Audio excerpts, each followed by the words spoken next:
കൊല്ലം സ്വദേശി വേണു ചികിത്സ കിട്ടാതെ മരിച്ചെന്ന ആക്ഷേപത്തിൽ തിരുവനന്തപുരം മെഡിക്കൽ കോളേജ് സൂപ്രണ്ട് ഓഫീസിലേക്ക് ഇപ്പോൾ യൂത്ത് കോൺഗ്രസിന്റെ പ്രതിഷേധം നടക്കുകയാണ്. ദേവനാണ് അവിടെ നിന്നും കൂടുതൽ വിവരങ്ങളുമായി ചേരുന്നത്. ദേവൻ, കൊല്ലത്ത് വലിയ തരത്തിൽ കോൺഗ്രസിന്റെ പ്രതിഷേധമുണ്ട്. ഇപ്പോൾ തിരുവനന്തപുരത്തും മെഡിക്കൽ കോളേജ് സൂപ്രണ്ടിന്റെ ഓഫീസിലേക്ക് തന്നെ യൂത്ത് കോൺഗ്രസിന്റെ പ്രതിഷേധമുണ്ടാകുന്നു. പ്രതിഷേധം നിലവിൽ ഏതു രീതിയിലാണ് നടക്കുന്നത്?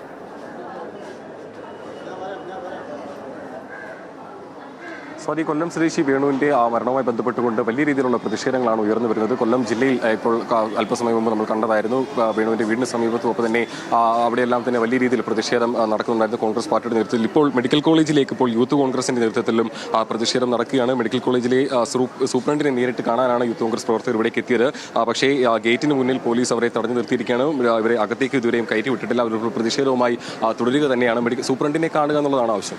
സൂപ്രണ്ടിനെ കാണുക എന്നുള്ളത് മാത്രമല്ല, കഴിഞ്ഞ കുറേ കാലങ്ങളായി ഈ മെഡിക്കൽ കോളേജിൽ നടക്കുന്ന കെടുകാര്യസ്ഥത തന്നെയാണ്. ഇന്നലെ നടന്ന ഏറ്റവും വലിയ സംഭവം ഇത് തന്നെയാണ്. വെള്ളിയാഴ്ച ഒരു പേഷ്യൻ്റ് ഇവിടെ എമർജൻസി ആൻജിയോഗ്രാം ചെയ്യാനായിട്ട് ഇവിടെ അഡ്മിറ്റ് ആയിട്ടുണ്ടായിരുന്നു. കഴിഞ്ഞ 3 ദിവസമായി അദ്ദേഹത്തെ തിരിഞ്ഞു നോക്കുക പോലും ചെയ്യാതെ ബുധനാഴ്ച വൈകിട്ടോടെ അദ്ദേഹം മരണത്തിന് കീഴടങ്ങുകയാണ് ഉണ്ടായത്. അദ്ദേഹത്തിൻ്റെ ഒരു വോയിസ് ക്ലിപ്പ് ഇപ്പം തന്നെ പുറത്ത് വന്നിട്ടുണ്ട്. നമ്മളെല്ലാവരും കേട്ടതാണ്. അതിൽ അദ്ദേഹം കൃത്യമായി പറയുന്നുണ്ട്, ഞാൻ വെള്ളിയാഴ്ച വൈകുന്നേരം ഇവിടെ എത്തിയതാണ്, എനിക്ക് കഴിഞ്ഞ 6 ദിവസമായി ഇവിടെ ചികിത്സയൊന്നും നൽകുന്നില്ല, ചുമ്മാ ബെഡിലിട്ടിരിക്കുകയാണ് മാത്രമാണ് ചെയ്യുന്നത്. ഒരു ആൻജിയോഗ്രാം ചെയ്യാൻ വരുന്ന പേഷ്യൻറ്റിനെ കഴിഞ്ഞ 6 ദിവസമായി ഒന്നും ചെയ്യാതെ ഇവിടെ ചുമ്മാ അഡ്മിറ്റ് ചെയ്യുകയും അദ്ദേഹത്തെ മരണത്തിലേക്ക് വിട്ടുകൊടുക്കുകയും ചെയ്തതാണ് ഇവിടുത്തെ സൂപ്രണ്ട്.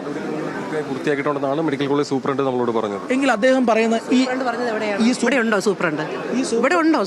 സൂപ്രണ്ട് എന്തുകൊണ്ടാണ് നമ്മളെ കാണാതെ മാറി നിൽക്കുന്ന ഒരു അവസ്ഥ ഇവിടെ ഉണ്ടായതെന്ന് നമുക്കറിയാം. കാര്യം വെച്ചാൽ അദ്ദേഹം എല്ലാം കൃത്യമായി ചെയ്തിട്ടുണ്ടെങ്കിൽ അദ്ദേഹം ഇങ്ങനെ ഒളിച്ചു കളിക്കേണ്ട ഒരു ആവശ്യവുമില്ല. നമ്മളോട് ഡയറക്റ്റ് കണ്ട് എന്ത് പറയാം, നമ്മൾ ഇത്രയും നടപടിക്രമങ്ങൾ പൂർത്തിയാക്കിയിട്ടുണ്ടെന്ന് പറയാനുള്ള ധൈര്യം പോലും കാണിക്കാതെ അദ്ദേഹം ഒളിച്ചിരിക്കുന്നുണ്ടെങ്കിൽ ഉറപ്പായും അദ്ദേഹത്തെ കണ്ടിട്ടേ പോകുള്ളൂ. ഇന്ന് ഇവിടെ വളച്ചു കഴിഞ്ഞാലും അവർക്കറിയാം നമ്മൾ ഈ സൂപ്രണ്ട് ഇന്ന് ഇവിടെ നിന്ന് രാജിവെച്ച് പോകുന്ന ഒരാളൊന്നുമല്ല. അദ്ദേഹം നാളെ ഇതിനകത്ത് വരണ്ടേ. നമ്മളെല്ലാം ഇവിടെയുള്ള യൂത്ത് കോൺഗ്രസ്സുകാർ തന്നെയാണ്. അദ്ദേഹം എന്തൊക്കെ തന്നെ കോപ്രായങ്ങൾ കാണിച്ചാലും അദ്ദേഹത്തിന് ഇവിടെ നിന്ന് രക്ഷപ്പെട്ടു പോകാനായിട്ട് സാധിക്കുന്നത് കാര്യം വേറൊന്നുമല്ല. കഴിഞ്ഞ് നമുക്ക് എല്ലാവർക്കും അറിയാവുന്നൊരു വിഷയം ഉണ്ടായതാണ്. ഇവിടെ ലിഫ്റ്റിനകത്ത് ഒരു മനുഷ്യൻ കുടുങ്ങിയതാണ്. അദ്ദേഹം ഏകദേശം 11 മണിക്കൂറിന് മുകളിൽ ആ ലിഫ്റ്റിൽ കിടന്നിരുന്നു. അദ്ദേഹത്തിന് അന്ന് അതിൻ്റെ അകത്ത് വെച്ച് എന്തെങ്കിലും സംഭവിച്ചിട്ടുണ്ടെങ്കിൽ ആ ഒരു ഉത്തരവാദിത്വം പറയുമായിരുന്നു. ഇത് ആദ്യമായി തുടങ്ങിയൊരു സംഭവം. ഇവിടെ ഒരു ഡോക്ടറിനുണ്ടായ അനുഭവം നമുക്കറിയാം. അദ്ദേഹം ഈ സൂപ്രണ്ടിനെതിരെയും സർക്കാരിനെതിരെയും പറഞ്ഞു കഴിഞ്ഞാൽ അദ്ദേഹത്തിനുണ്ടായ ദുരനുഭവം എന്താണെന്ന് നമ്മൾ കണ്ടതാണ്. അപ്പോൾ ഇങ്ങനെയുള്ളൊരു സാഹചര്യത്തിൽ ഈ സൂപ്രണ്ട് ഇവിടെ നിലവിലിരിക്കാൻ ഒട്ടും അർഹനല്ല. അദ്ദേഹം വേർന്നുകൊണ്ടല്ല, അതിനകത്ത് ഏറ്റവും ഒരു കാര്യം പറ്റേ ഏറ്റവും ഗൗരവകരമായ ഒരു കാര്യം ആ പേഷ്യൻ്റ് പറഞ്ഞിട്ടുണ്ട്.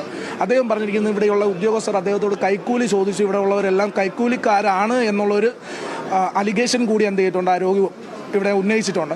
അപ്പൊ അതിനൊരു സമഗ്രമായ അന്വേഷണം ഇവിടെ എന്തുകൊണ്ട് ചികിത്സാ എന്തായാലും വലിയ തരത്തിൽ പ്രതിഷേധം ഉയരുന്നു. കൊല്ലം സ്വദേശി വേണു ചികിത്സ കിട്ടാതെ മരിച്ച സംഭവത്തിൽ തിരുവനന്തപുരം മെഡിക്കൽ കോളേജ് സൂപ്രണ്ട് ഓഫീസിലേക്ക് ഇപ്പോൾ യൂത്ത് കോൺഗ്രസിന്റെ പ്രതിഷേധവും ഉണ്ടായിരിക്കുന്നു. ആ വിവരങ്ങളാണ് ദേവൻ നൽകിയത്.